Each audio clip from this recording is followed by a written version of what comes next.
Esta piedra fue la llave que abrió un misterio de miles de años de antigüedad. Descifrar sus signos parecía una tarea imposible hasta que un hombre decidió dedicar toda su vida a investigar sus mensajes ocultos. La piedra de Rosetta.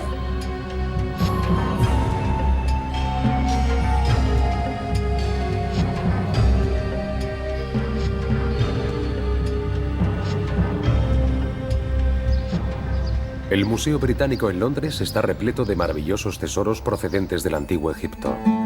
Entre estas reliquias hay momias con más de 3000 años y esculturas colosales en homenaje a los grandes faraones. Pero hay un objeto más valioso. A la entrada de la colección egipcia se encuentra una enorme placa de piedra que podría pasar desapercibida si no fuera por el lugar que ocupa. Su nombre, la Piedra de Rosetta, uno de los tesoros más importantes de todos los tiempos. ¿Pero qué es este basalto negro? ¿Y cómo pudo esta aparentemente insignificante piedra cambiar para siempre nuestros conocimientos sobre el pasado de la humanidad? Durante 2000 años, la historia del antiguo Egipto estuvo enterrada bajo las arenas del tiempo. Viajeros y eruditos eran testigos de la existencia de este pueblo misterioso del que apenas se sabía nada. ¿Cómo eran estas personas capaces de construir pirámides gigantescas del tamaño de montañas? ¿A qué dioses dedicaron sus enormes templos grandes como ciudades? ¿Y por qué conservaban a sus muertos, enterrándolos con tesoros inimaginables?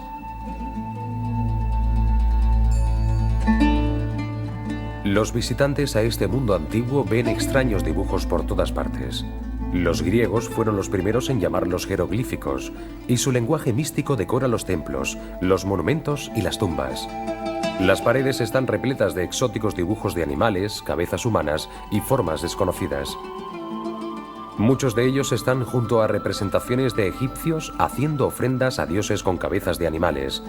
Incluso sus muertos fueron enterrados con esta peculiar escritura en sus mortajas y sus ataúdes. ¿Qué quieren decir estas singulares inscripciones? ¿Poseían los egipcios medicinas, magia negra y armas poderosas? ¿Nos darían respuestas a los enigmas de la Biblia? Si queríamos saberlo, haría falta una llave que desvelara el misterio. El hallazgo de esa inusual y desconcertante placa de piedra solo sería el principio del redescubrimiento del antiguo Egipto. En la época de Cristo, el pueblo egipcio era ya leyenda de un pasado lejano. Los historiadores griegos y romanos debieron conformarse con especular sobre los conocimientos de esta poderosa civilización. Con el paso del tiempo, Europa tuvo su renacimiento, pero el antiguo Egipto permanecía en silencio, esperando su propio resurgir. Hizo falta que uno de los hombres más poderosos de todos los tiempos lo despertara de su sueño. Un hombre cuyo liderazgo en la batalla solo podía igualarse con su pasión por la historia. A finales del siglo XVIII, los franceses y los ingleses disputaban una guerra por el dominio del mundo. En 1798, el general Napoleón Bonaparte dio luz verde a la invasión militar de Egipto. Si Francia lograba controlar el puente entre Europa y Asia, controlaría también el comercio y sería la nación más poderosa del globo. Con solo 29 años, Napoleón Bonaparte era ya una leyenda en Francia. Sus victorias sobre el ejército austríaco en Italia habían conseguido para él y su país nuevos poderes hasta ahora desconocidos. La obsesión de Napoleón por la historia y el destino hicieron que Egipto fuera su siguiente objetivo. El 1 de julio de 1798, el ejército de Napoleón llegó a la ciudad portuaria de Alejandría. Junto a 38.000 soldados, iban a bordo de sus barcos 160 de los más destacados científicos y estudiosos de Francia. Raramente tienen las expediciones militares intereses académicos. ¿Cuál era el plan de Napoleón? ¿Por qué le fascinaba tanto el antiguo Egipto? Al igual que Alejandro Magno, ¿creía que el camino hacia la conquista del mundo debía pasar antes por la anexión de Egipto? Para el egocéntrico general Corso, Egipto era mucho más que uno de los pilares de su imperio. Conocía sus leyendas, su poder y su historia. Esta era la tierra de los faraones. Estos reyes eran considerados dioses por sus súbditos. Gobernaron la civilización más grande del mundo durante 2000 años. Napoleón estaba decidido a aprender sus secretos. Al igual que Julio César, creía que podría ganarse el corazón y la mente de los egipcios. ¿Creía también que podría ser su nuevo faraón? Como miembro del Instituto Francés de Egiptología, Napoleón eligió personalmente a los académicos que formaron su expedición. Mientras sus ejércitos recorrían el Nilo aplastando toda oposición, los eruditos empezaron a trabajar y crearon un instituto en El Cairo. Esta sería la base de operaciones de la expedición académica de Napoleón. Se dispersaron por Egipto para explorar sus tumbas, escalar sus monumentos y estudiar, dibujar y analizar todo cuanto vieran. La avalancha de datos fue increíble. Napoleón exigió que se le informara constantemente. Si se encontraba alguna respuesta a aquellos misterios, él quería conocerla de inmediato. Inglaterra no podía permanecer impasible viendo cómo las tropas napoleónicas se dedicaban a conquistar tanto las tierras como las antigüedades egipcias. Algunas semanas después, la Marina británica atacó a la francesa y destruyó sus barcos, comenzando así un asedio que duraría 2 años. El mismo Napoleón logró huir del bloqueo y volver a Francia. Sus esperanzas de regir el mundo quedaron hechas añicos. Mientras el abandonado ejército francés luchaba, sus científicos y estudiosos estaban creando la egiptología moderna. En una carrera contra su inevitable expulsión por los británicos, aceleraron sus esfuerzos copiando y analizando todo cuanto les fuera posible. Debían encontrar respuestas a estos milenarios enigmas. Curiosamente, no fue ni un científico ni un historiador, sino un soldado, la persona que haría el descubrimiento más importante de todos. A mediados de julio de 1799, y viendo que el asedio sería largo, los franceses seguían reforzando sus defensas. Situada cerca del Nilo, en el lugar donde desemboca hacia el Mediterráneo, se encuentra la ciudad de Rosetta. Con el fin de reconstruir la antigua fortaleza árabe que allí había, los soldados bajo el mando del teniente Pierre Bouchard comenzaron a reparar los muros. Los árabes solían coger materiales de templos antiguos para construir sus propias edificaciones. Oculta entre estas paredes desde la época de los faraones, había una enorme plancha de piedra. Mientras los soldados derribaban la antigua defensa árabe, la extraña piedra volvió a ver la luz. Inmediatamente se dieron cuenta de que estaban ante algo poco usual y posiblemente valioso. Grabadas en el oscuro basalto había 3 tipos de letras: griego, una escritura común egipcia llamada demótica, y jeroglíficos.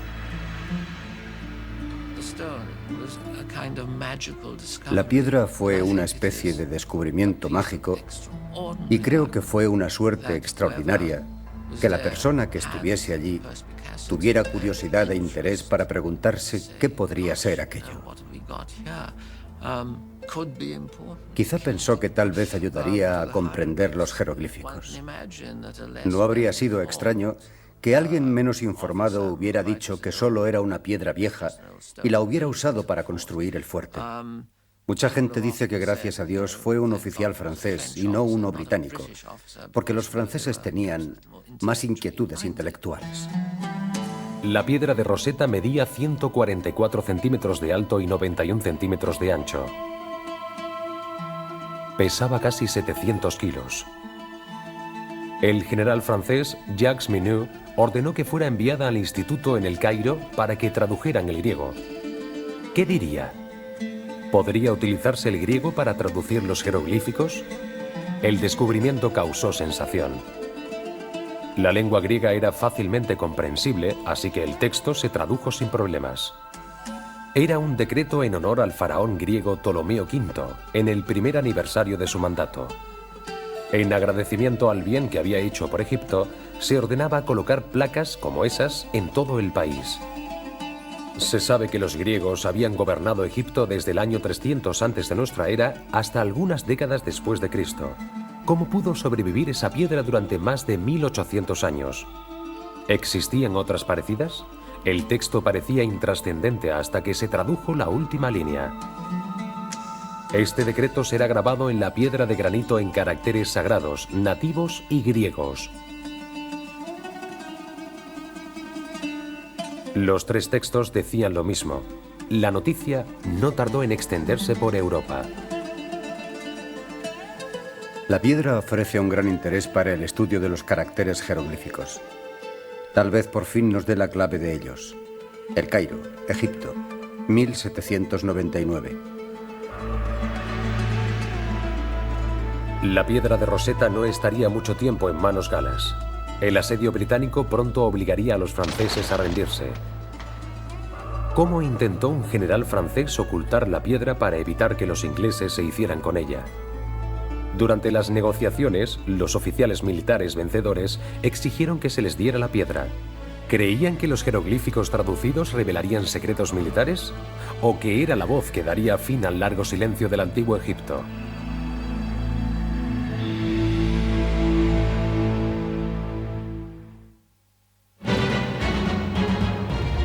La campaña militar de Napoleón en Egipto fue un completo desastre. 9.000 hombres murieron y la marina francesa quedó diezmada por la británica. Aquellos que sobrevivieron estaban atrapados en Egipto, aislados por el asedio naval inglés a lo largo de la costa mediterránea. Sin embargo, tanto científica como culturalmente, la expedición francesa sería de una gran importancia. Supuso el nacimiento de la arqueología moderna. El hombre siempre ha buscado su pasado, y con el descubrimiento de la piedra de Rosetta, parecía que los grandes secretos de Egipto por fin serían desvelados. La puerta a esta tierra de magia y de misterio, que durante tanto tiempo había estado cerrada, estaba a punto de abrirse. El proceso de descifrado era observado con sumo interés tanto por los militares franceses como por los británicos. Los oficiales galos en Egipto conocían de primera mano el poder y la gloria de los antiguos egipcios. Las pruebas de ello estaban ante sus ojos. Las pirámides y los templos fueron obra de una avanzada civilización. Si la piedra de Rosetta servía para traducir su idioma, ¿podrían también resucitar su pasada gloria para ser adoptada por Francia? ¿Cuánto tardarían los franceses en descifrar la piedra y, por tanto, leer los jeroglíficos? ¿Podrían desvelar las claves antes de que los ingleses les obligaran a rendirse? Siguiendo órdenes militares, los expertos del instituto se lanzaron a una desesperada carrera por descifrar la piedra. Tenían 3 textos, cada uno en una escritura distinta. De arriba a abajo eran jeroglíficos, demótico y griego. En el texto griego se afirma que la información es la misma que en los otros 2. El griego no ofrecía problema alguno, sin embargo había varios obstáculos para traducir los 2 textos egipcios. El primero y más importante es que nadie había hablado o escrito las 2 lenguas egipcias desde hacía 2000 años. Los franceses no tenían ni idea del significado de aquellos símbolos o palabras. ¿Eran signos fonéticos como en un alfabeto o era un lenguaje ideográfico como el chino? Sin datos anteriores, debían partir de cero. Un segundo obstáculo era que la piedra estaba rota en la parte superior y en los 2 lados. La sección jeroglífica era la que estaba más dañada. Solo quedaban 14 líneas. El texto demótico tenía 32 líneas, pero le faltaba parte del margen derecho. La sección en griego tenía 54 líneas.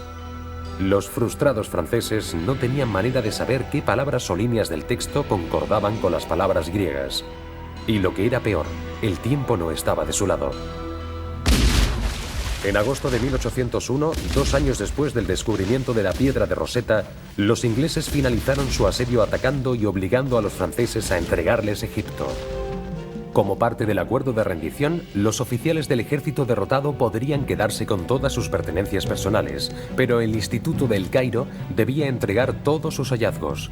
Los académicos estaban furiosos. Los militares británicos iban a quedarse con un legado del pasado que pertenecía a la humanidad. ¿Qué sería de estos tesoros de valor incalculable? Cuando los británicos obligaron a los franceses a rendirse en Alejandría, la piedra de Rosetta ya era famosa, aunque yo creo que lo era más en Francia que en Gran Bretaña, pero fue considerada botín de guerra y uno de los frutos de la victoria inglesa. Los franceses se mostraban muy reticentes a desprenderse de ella e intentaron ocultarla haciendo creer que no la tenían. Nos estáis arrebatando nuestras colecciones, nuestros dibujos, nuestras copias de los jeroglíficos. Pero ¿quién os ayudará a descifrarlos? Sin nosotros ese material es una lengua muerta que ni vosotros ni vuestros científicos podéis comprender. Antes de que las pirámides desvelen sus secretos, destruiremos nuestras propiedades. Las esparciremos por la arena y las arrojaremos al mar. Si lo que buscáis es la fama, de acuerdo. Podéis contar con la larga memoria de la historia. Vosotros también habéis quemado la Biblioteca de Alejandría, miembro del Instituto Francés de El Cairo, 1801. El general Jacques Minette, ahora al frente de las tropas tras el regreso de Napoleón a Francia, hizo cuanto pudo para evitar que la piedra de Rosetta pasara a manos del enemigo. Tras un intento fallido de sacar la piedra de Egipto en barco, ordenó que fuera envuelta en una tela y que la ocultaran entre sus posesiones personales. De ser descubierto, Minette diría que era de su propiedad y que por lo tanto no podría ser confiscada. Sabiendo que los franceses intentarían sacar la piedra de Rosetta del país, el ejército británico mandó traer a Egipto desde Grecia a William Hamilton, un especialista en antigüedades. Durante su estancia en Grecia, fue fundamental en la adquisición de parte del frontón del Partenón de Atenas. Los ingleses sabían que no abandonaría Egipto sin más tesoros para su rey. Hamilton y el ejército británico sospechaban que Minette había ocultado la piedra. Al ser interrogado en su casa de Alejandría, el general francés protestó airadamente diciendo que tenía derecho a quedarse con la pieza, pero los oficiales ingleses insistieron. A punta de pistola, Minette tuvo que reconocer la superioridad del enemigo. Y en lugar de destruir la piedra, decidió que los ingleses eran más fuertes y merecían recibir el más preciado de los trofeos. William Hamilton confirmó la autenticidad de la piedra y el ejército británico por fin obtuvo su ansiada recompensa. La piedra de Rosetta fue enviada a Inglaterra de inmediato, llegando en febrero de 1802. Los ingleses tenían ahora la clave, pero los franceses habían hecho copias y la carrera por ver quién sería el primero en descifrar sus misterios ocultos comenzó.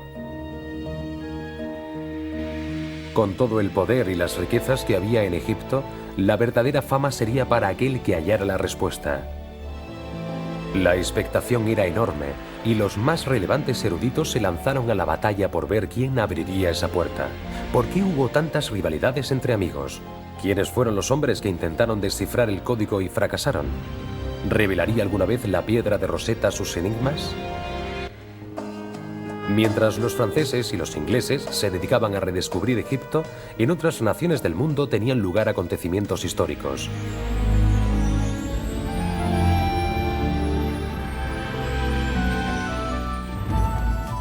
Los Estados Unidos de América duplicaron su tamaño con la compra en 1803 de la Luisiana. Los capitanes Lewis y Clark estaban a punto de iniciar su expedición de 2 años a tierras desconocidas. Thomas Elgin cautivó la imaginación del público al conseguir que varias esculturas del Partenón en Grecia fueran a parar a Inglaterra. Y en China, tras casi 4.000 años de gobierno, una dinastía se acercaba a su fin. La dinastía Manchú tenía los días contados. A principios del siglo XIX, las noticias acerca de regiones inexploradas del mundo asombraban al público europeo y estadounidense. No había descubrimiento demasiado increíble, todo parecía posible. Al comenzar a circular rumores sobre las maravillas de Egipto, la curiosidad por todo lo procedente de aquella región era insaciable. Existía la creencia de que los jeroglíficos contenían secretos acerca de los dioses, el universo y la astronomía, que eran desconocidos por el público en general. Desde un principio hubo una gran curiosidad, puesto que todo era obvio y evidente, y especialmente porque estaba relacionado con los templos y los sacerdotes, y se pensaba que debía haber algún misterio. Que los jeroglíficos no eran unas escrituras normales, que si se descifraba el código, los jeroglíficos nos dirían cosas que nadie había pensado jamás. Y ahora que se disponía de la clave del idioma egipcio, todos los esfuerzos se volcaron en intentar descifrar la piedra de Rosetta. Tras su llegada a Londres, en 1802, comenzaron a distribuirse copias de los textos por todas las universidades europeas. La carrera había comenzado y parecía el mayor misterio detectivesco del mundo. Sus respuestas, sin duda, cambiarían nuestra visión de la religión, la ciencia y la historia. ¿Cómo afectaría a nuestras creencias en la Biblia? ¿Qué mágicas medicinas y tecnologías serían descubiertas? ¿Por qué desapareció una civilización tan grandiosa? Los lingüistas empezaron a estudiar la conexión entre los tres textos, pero no encontraron nada que los relacionara entre sí. La piedra rota parecía impedir cualquier intento por aclarar, formar palabras y frases. Se veían impotentes para descifrar el significado de uno solo de esos extraños jeroglíficos. ¿Cómo iban a conseguir llevar a cabo esta tarea aparentemente imposible? ¿Cuáles deberían ser sus primeros pasos? Desesperados por obtener alguna pista, los estudiosos se escarbaron en el pasado en busca de ayuda. Las primeras observaciones acerca de la lengua egipcia se encontraban en un libro escrito en griego por Orapolo, un supuesto sacerdote egipcio que investigó en profundidad el uso y significado de los jeroglíficos. Su libro, titulado Hieroglífica, escrito en el año 5 a.C., era considerado una especie de Biblia para los estudiosos de esta materia. Orapolo describió 189 signos jeroglíficos distintos. De cada uno hacía un detallado análisis de su aspecto y de su significado mitológico. A pesar de haber descrito signos individuales, Orapolo nunca los combinó para formar frases o párrafos. Y aunque muchas de sus afirmaciones eran correctas, su trabajo también contenía errores.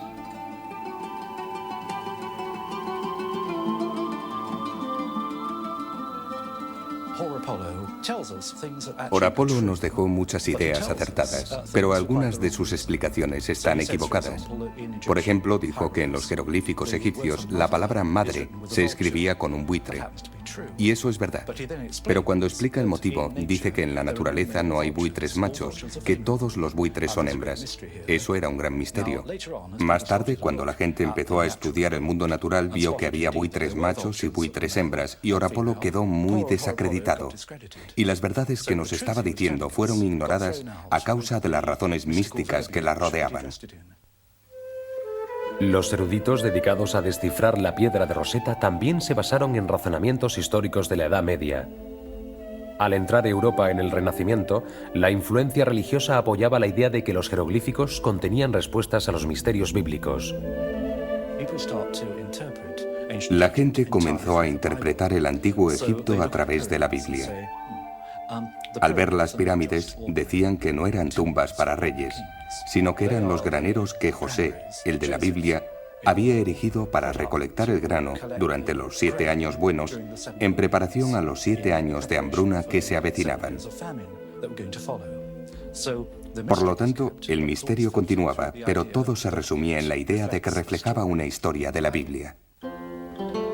Los estudiosos también tuvieron en cuenta la obra de un matemático alemán llamado Athanasius Kircher. A mediados del siglo XVII era la máxima autoridad europea en cuanto a jeroglíficos. Al igual que Orapolo, Kircher describió cada jeroglífico como representación de una idea o de un concepto. A diferencia de Orapolo, Kircher comenzó a combinarlas para formar palabras y frases. Pero Kircher simplemente se inventó las traducciones. Su atractivo estilo literario llegó incluso a hacer creer al Papa que sabía leer la lengua egipcia. Durante más de un siglo y durante la expedición de Napoleón, los estudios del alemán eran considerados como válidos e irrefutables. Los primeros eruditos que intentaron descifrar la piedra de Rosetta se basaban en que los jeroglíficos eran ideogramas, parecidos al sistema de escritura chino. Cada jeroglífico representaba una palabra o una idea. Hasta que se desecharon esas antiguas teorías, la piedra de Rosetta no empezó a desvelar sus secretos. En 1802, el francés Sylvester de Saussure y el sueco Johan Åkerblad fueron los primeros en descartar estas ideas del pasado y enfocar el problema desde otro ángulo. Observaron los jeroglíficos egipcios y dijeron que otras civilizaciones habían escrito de una manera normal y que no entendían por qué los egipcios tendrían que ser distintos. Estudiaron también otros documentos procedentes de Egipto, no solamente los templos, los obeliscos y los jeroglíficos, sino cosas escritas sobre papiros, documentos en papel. y vieron que los egipcios podrían tener un sistema de escritura normal para escribir cartas normales y corrientes.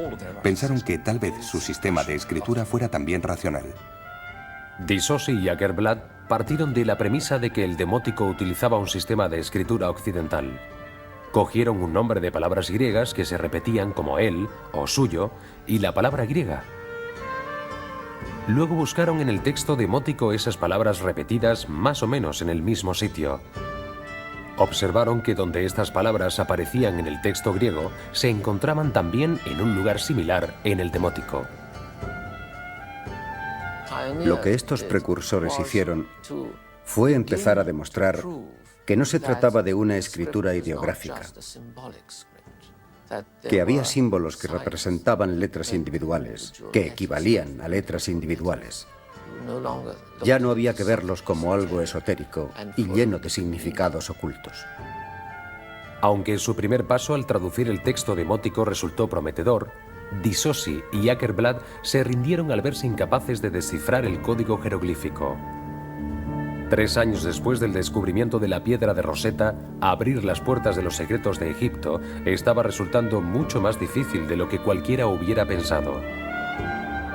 Las mentes más privilegiadas de Europa comenzaron a pensar que los misterios de Egipto quedarían ocultos para siempre. Tras el intento fallido de Disosi y Åkerblad, pasó una década sin que hubiera una aproximación seria a este asunto.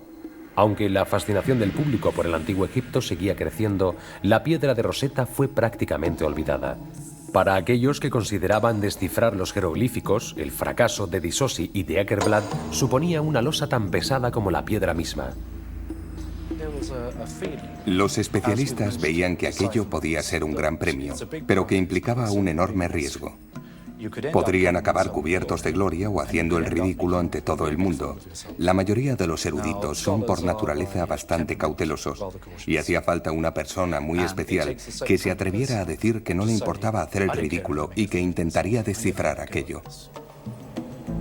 La carrera vuelve a ponerse al rojo vivo con la aparición de un adinerado científico inglés que se enfrenta a un joven y obsesionado erudito francés por hallar la clave. Un genio británico decidió dedicar sus vacaciones de verano a descifrar la piedra de Rosetta y fue el primero en leer los jeroglíficos.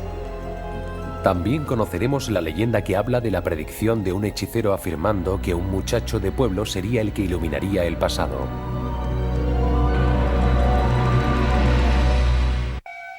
Aunque continuamente se iban descubriendo tumbas y templos repletos de jeroglíficos, nadie era capaz de leer los antiguos secretos de Egipto.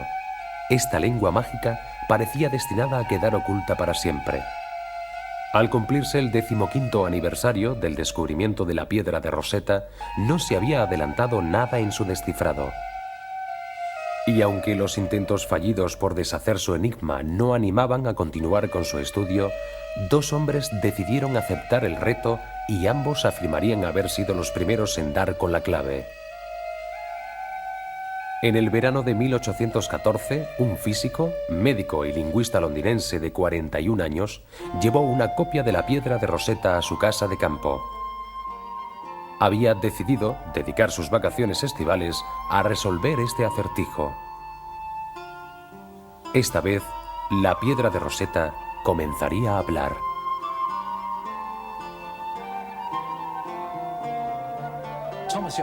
Thomas Young fue una de las personas más interesantes de la historia de Inglaterra.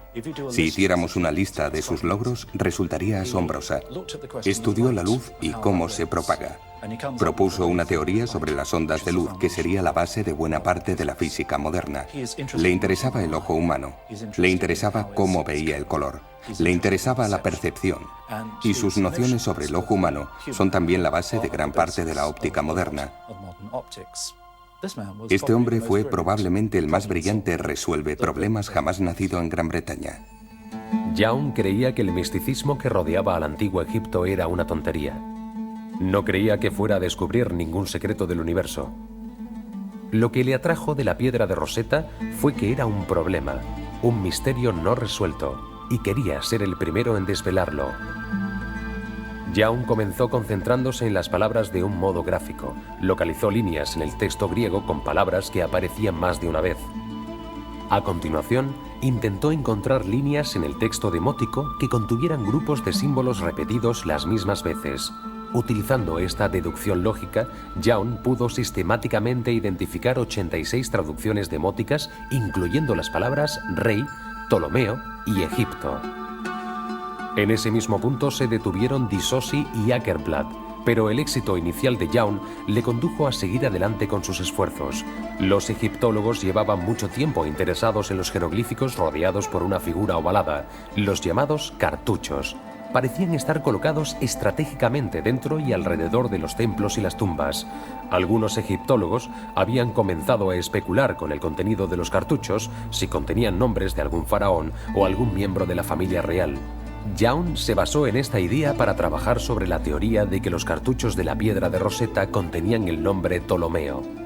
La placa era en su honor, así que su nombre debería estar en los cartuchos de la sección de los jeroglíficos. Young pensó que puesto que Ptolomeo era un nombre griego, los egipcios debieron haberlo escrito fonéticamente. Si los jeroglíficos fuesen ideogramas, no tendrían símbolos para los nombres y las palabras extranjeras. Cada 4 años después de empezar, Young relacionó correctamente las letras griegas del nombre Ptolomeo con los jeroglíficos de uno de los cartuchos. En 1818 fue el primero en conseguir que la piedra hablara. La sección jeroglífica había dicho su primera palabra, Ptolomeo. Mientras su descubrimiento comenzaba a llamar la atención del público, al otro lado del Canal de la Mancha, en Francia, otro hombre estaba obsesionado con descifrar la piedra de Rosetta. Alguien al que Young en principio alentó, pero al que al final lamentaría haber ayudado. La obra de Thomas Young era muy conocida, no solo en Inglaterra, sino también en otros países. Había enviado copias de su trabajo a varios eruditos de todo el continente y, por supuesto, también a París. Estas copias fueron a su vez enviadas a Sylvester Disosi. Un día, Disosi mostró un ejemplar de la obra de Young a un joven francés llamado Jean-François Champollion. El destino de Jean-François Champollion parecía estar ligado a la piedra de Rosetta desde su nacimiento. Según una leyenda francesa, y algunos meses antes del nacimiento de Jean-François, la madre de Champollion recibió la visita de un hechicero. Mirando a los ojos de la mujer, el hechicero predijo que su hijo aún no nacido sería el que arrojaría luz sobre los siglos pasados.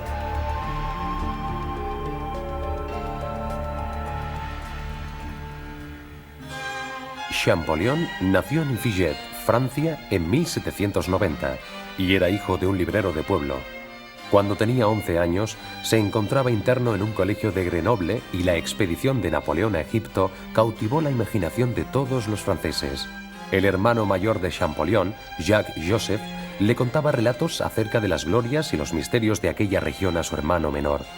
Cuando el joven Champollion recibió una copia de la piedra de Rosetta de un primo suyo, que había ido a Egipto como miembro de la expedición, el muchacho quedó sorprendido. Jean-François se prometió a sí mismo que algún día leería los jeroglíficos, y para ello debía descifrar la piedra de Rosetta. Todo su interés se volcó, por tanto, en este objetivo. Perdió todo su interés por las demás asignaturas. Los idiomas se convirtieron en su única obsesión. Sus estudios se habían centrado en las lenguas orientales y de Oriente Medio, sobre todo el copto. El copto fue un idioma hablado por los cristianos de Egipto y que se escribía con caracteres griegos. Cuando tenía 14 años, Champollion trabajaba demasiado en los jeroglíficos egipcios, dejando de lado sus otros estudios. Y fue entonces cuando tuvo lo que hoy llamaríamos una crisis nerviosa. Fue enviado al campo para que se recuperara y escribió una carta a su hermano mayor diciéndole que aquello era muy aburrido y que le enviara una gramática china. Así de obsesiva era la personalidad de Champollion. Los primeros estudios de Champollion se centraron en el descifrado del idioma demótico y su relación con el copto. Antes creía que los jeroglíficos eran simbólicos, que eran misteriosos y que no podrían ser descifrados utilizando métodos tradicionales. Pero casi al mismo tiempo que Young, Champollion comenzó a ver que había alguna relación entre los nombres griegos y los cartuchos jeroglíficos. Al tener noticias de las investigaciones de Young, Champollion vio enseguida que eran acertadas, así que partió de las teorías del inglés y decidió ahondar en ellas. Tras conseguir la inscripción de un cartucho conocido de Cleopatra del templo de Filet, Champollion dedujo que si Ptolomeo y Cleopatra tenían letras en común, sus jeroglíficos deberían tener también signos parecidos.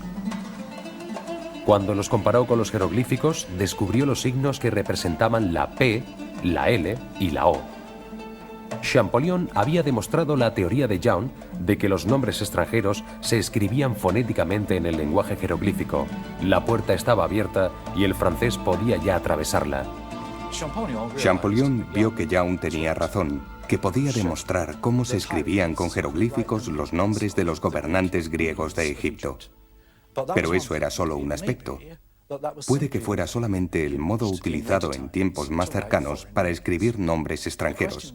La cuestión era saber si los jeroglíficos de periodos anteriores seguían también ese sistema. Champollion estudió una copia de una inscripción procedente del gran templo de Karnak. En ella aparecía el nombre de rey repetido en varias ocasiones. El nombre del monarca estaba escrito con 3 signos. En la parte superior había un disco solar. Champollion sabía que en copto el nombre del sol en el antiguo Egipto se pronunciaba Ra. Y en la parte inferior había un signo que Thomas Young había identificado como la letra S. Estaba escrito 2 veces. Tenía pues el nombre de un rey que empezaba por Ra y acababa en S. El signo del medio era el más complicado. No había sido descifrado por Young ni por nadie más. Pero Champollion lo localizó en la piedra de Rosetta. Aparecía varias veces, y en todas las ocasiones la traducción correspondiente en griego era la idea de nacimiento o nacer. Champollion sabía que en copto, mese significaba dar a luz. Y así averiguó el nombre del rey. Empezaba por Ra, en medio era mese y acababa en S. Champollion conocía los nombres de los reyes de Egipto y sabía que había habido un famoso rey en el trono de Egipto al que llamaban Ramesés. De pronto se dio cuenta de que había descubierto la clave de todo. Su dominio del copto, el alfabeto descifrado por Thomas Young y su inmenso conocimiento acerca del antiguo Egipto le dieron las herramientas necesarias para su trabajo. Y creo que fue entonces cuando dijo aquello de «lo conseguí». La reacción de Young al descubrimiento de Champollion fue ambivalente. Por un lado se alegraba de que alguien siguiera su ejemplo, pero le enfureció que Champollion se negara a reconocer el papel que Young había jugado en ello. Es posible que el francés tuviera las mismas ideas, pero su trabajo no había sido publicado y el de Young sí. Cuando Champollion por fin publicó sus resultados, se convirtió en la admiración de París. Toda Francia celebró que fuera un compatriota el primero en descifrar los jeroglíficos. Pero Champollion no deseaba entrar en ninguna controversia. Su tremenda afición al trabajo no hizo más que crecer y continuó estudiando con la misma tenacidad y empeño. Estaba decidido a reunir una lista completa de todos los faraones y las fechas en que estuvieron en el trono. En 1824, Champollion había formado un alfabeto jeroglífico que contenía 21 letras. Todo su trabajo lo había hecho sentado ante un escritorio rodeado de copias hechas por otros. ¿Qué ocurriría cuando fuera a Egipto y viera los jeroglíficos con sus propios ojos? ¿Podría realmente hacer que hablaran?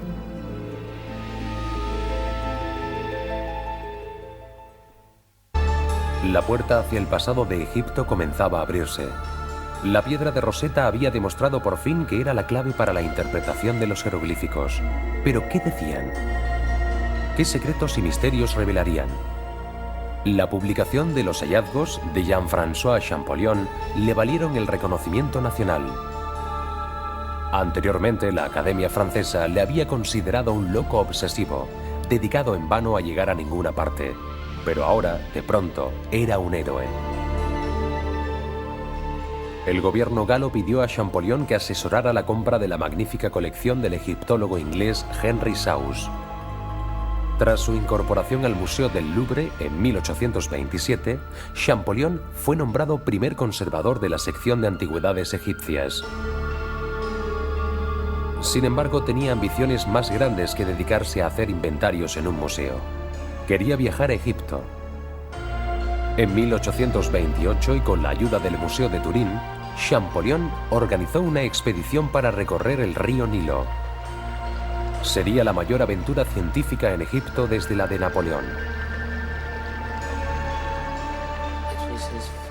Fue su primer contacto. Un contacto absolutamente impactante con los monumentos de Egipto. Y naturalmente los recorrió como si hubiera enloquecido. Identificó numerosos cartuchos, ya que en ese momento estaba obsesionado con intentar establecer las fechas de los monumentos y el orden de los reinados, puesto que entonces no se tenía un conocimiento tan exhaustivo de la historia de Egipto y debían basarse en lo que aportaban los monumentos. El viaje de Champollion demostró sin ningún género de dudas que sus métodos eran acertados.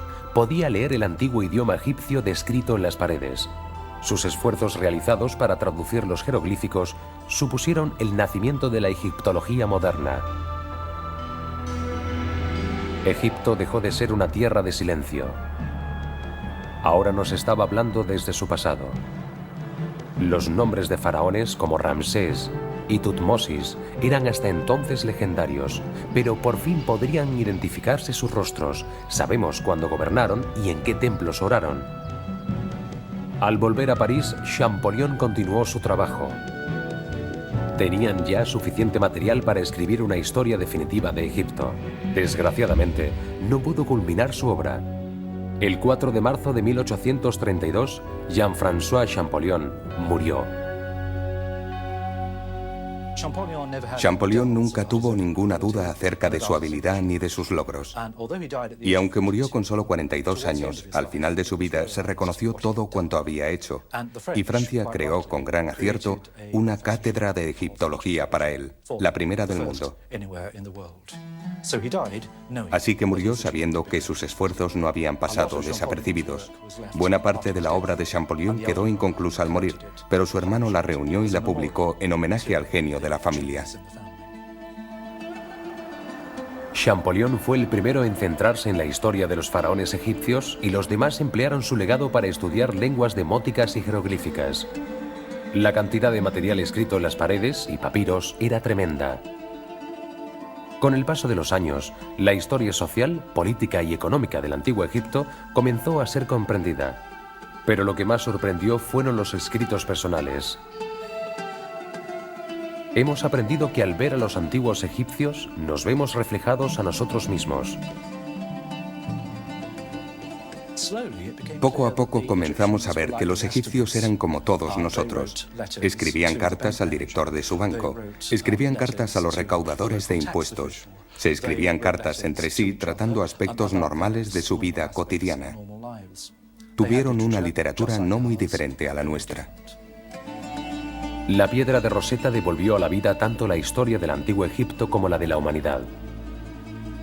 Aunque hace ya más de 170 años que se descifró, solo nos encontramos en la superficie que cubre misteriosos tesoros ocultos. A pesar de los espectaculares tesoros hallados en la tumba de Tutankamón en 1922 y de la impresionante tumba de los hijos de Ramsés el Grande, descubierta en 1995, el antiguo Egipto aún nos deparará nuevas y asombrosas sorpresas. La piedra de Rosetta es el puente que une el periodo en el que todo cuanto sabíamos acerca de nuestros orígenes estaba en la Biblia o en textos griegos y romanos y el actual. Después de la piedra de Rosetta, podemos ver cómo la historia de la antigüedad habla por sí sola. Nos está diciendo de dónde venimos, de dónde proceden nuestras ideas, cuáles son nuestras raíces. La piedra de Rosetta es el instrumento que nos ha ayudado a ver cara a cara nuestra propia identidad. Hoy, y gracias a los extraordinarios esfuerzos de hombres como Napoleón Bonaparte, Thomas Young y Jean-François Champollion, el enigma de la piedra de Rosetta ha quedado desvelado. Con ella, el idioma y los misterios. Esta piedra fue la llave que abrió un misterio de miles de años de antigüedad. Descifrar sus signos parecía una tarea imposible hasta que un hombre decidió dedicar toda su vida a investigar sus mensajes ocultos. La piedra de Rosetta.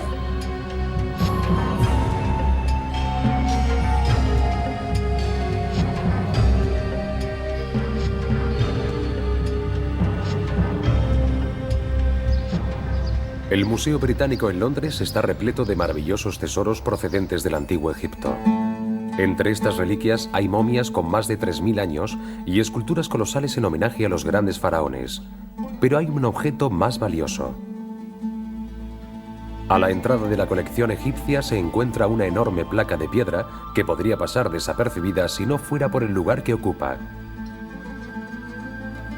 Su nombre, la Piedra de Rosetta, uno de los tesoros más importantes de todos los tiempos. ¿Pero qué es este basalto negro? ¿Y cómo pudo esta aparentemente insignificante piedra cambiar para siempre nuestros conocimientos sobre el pasado de la humanidad?